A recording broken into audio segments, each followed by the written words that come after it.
¿Qué piensa la patronal de las residencias privadas sobre la actuación de autoridades autonómicas que rechazaron que mayores con síntomas fueran trasladados en plena pandemia a hospitales? Bueno, antes que nada, muy buenas tardes y gracias por su invitación. Evidentemente, la situación que nosotros hemos afrontado desde las residencias ha sido una situación de crisis sanitaria y, por lo tanto, la respuesta tenía que venir por parte del sistema de salud de cada una de las comunidades autónomas. Es verdad que en los picos más importantes de esta crisis sanitaria sí que hubo determinados protocolos, muchos de ellos también con criterios clínicos y supervisados por médicos que desaconsejaban el traslado a hospitales de personas mayores de 80 años con un alto nivel de dependencia o alto nivel de demencia o, por ejemplo, una esperanza de vida inferior a un año y que tuvieran alguna enfermedad.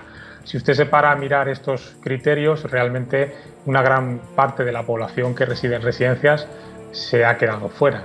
Y eso es lo que nosotros hemos planteado, que nos hemos sentido en ese aspecto como que no se ha respetado el derecho a la sanidad universal que tienen las personas que residen en la residencia como las que residen en otra forma, en su casa o con un familiar. Claro, porque ¿esto de quién era competencia en plena pandemia? Realmente, es un poco complejo porque hay comunidades autónomas que han marcado, la Consellería de Sanidad ha marcado cuáles son los criterios para hacer estas derivaciones hospitalarias, como ha ocurrido en el caso que hemos visto de Madrid, en el que se fijan una serie de criterios clínicos para decidir si esa persona tiene que ir o no tiene que ir al hospital, y en otros casos, en otras comunidades autónomas, no ha sido la propia Consellería, sino que ha sido cada hospital en su departamento de salud el que ha fijado estas condiciones.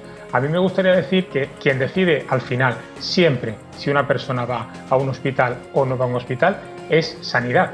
Nosotros lo que hacemos es proponer esa derivación cuando tenemos una persona que tiene unas características, una sintomatología que creemos que debe ser atendida en el hospital, pero siempre será sanidad la que decida si finalmente se produce ese traslado o no. ¿Ustedes de alguna manera se han sentido señalados? Por supuesto. Yo creo que el papel de las residencias, hay que decir que han fallecido muchas personas en residencia, yo creo por una sencilla razón. Primero porque muchas personas vulnerables y las personas mayores con pluripatología lo son, residen en centros como los nuestros, y después porque el sistema de salud yo creo que no fue capaz de dar una respuesta adecuada a lo que estábamos afrontando. Yo creo que el sistema ha sido sobrepasado, se ha saturado, no ha tenido capacidad de dar respuesta. Yo ahí no he visto tampoco reproches en sanidad. Sin embargo, al papel que habían hecho las residencias, pues se ha dicho de todo, que habíamos abandonado a las personas, que no teníamos el personal suficiente, que el trato que le estábamos dando a las personas no era el adecuado, y yo creo que a todas luces esto ha sido injusto. Eso le iba a preguntar. Desde el punto de vista de uno y otro ámbito, ¿se podrían haber evitado más muertes? Yo creo que es difícil decir eso. Mire, el primer punto es que hemos trabajado casi que sobre la marcha. Realmente hubo muy pocos avisos. Cuando la administración empieza a avisar a que hay que restringir las visitas, por ejemplo, a los centros, que se dio un elemento por el que había entrado el coronavirus en los centros residenciales, pues fue a partir de la primera semana de marzo. Nosotros ya veníamos desde muchas comunidades autónomas planteando desde finales de febrero la necesidad de restringir este tipo de accesos. No se hizo. Si hubiéramos ganado 15 días en el cierre, por ejemplo, de las visitas o de los centros de día que están anexos a residencias, ¿hubiéramos tenido un mejor resultado? Yo creo que sí.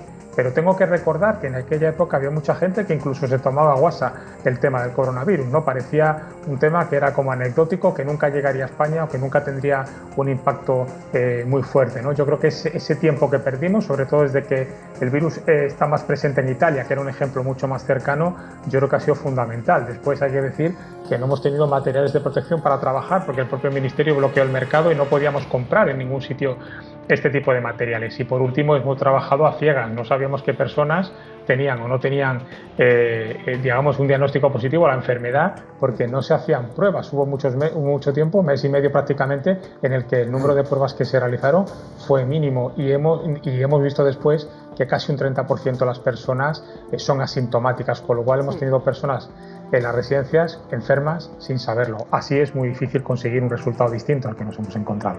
Claro, pero José María Toro, usted lo nombraba, ¿esto ha sido de alguna manera inmoral? ¿Ha sido ilegal lo que ha pasado en muchas residencias de mayores? Pues mire, yo tengo que decirle que si los criterios son clínicos y están supervisados por un médico, seguramente esto no sea un aspecto ilegal, porque realmente se recogen protocolos y hay protocolos éticos, el propio Ministerio tiene uno para decidir cuándo una persona tiene que acceder o no tiene que acceder a una UCI, por ejemplo, si tenemos dos personas que lo necesitan y sabemos que la que no entra puede fallecer.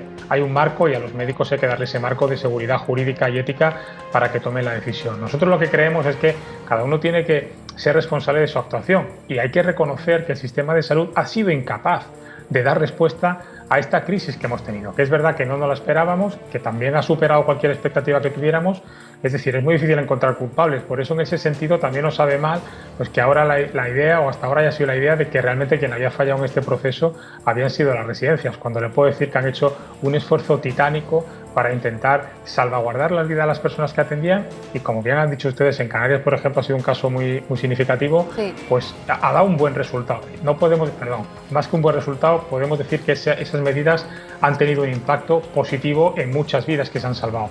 Pero es verdad que decir que el resultado ha sido bueno cuando hemos tenido tantas personas fallecidas, yo creo que no sería tampoco adecuado.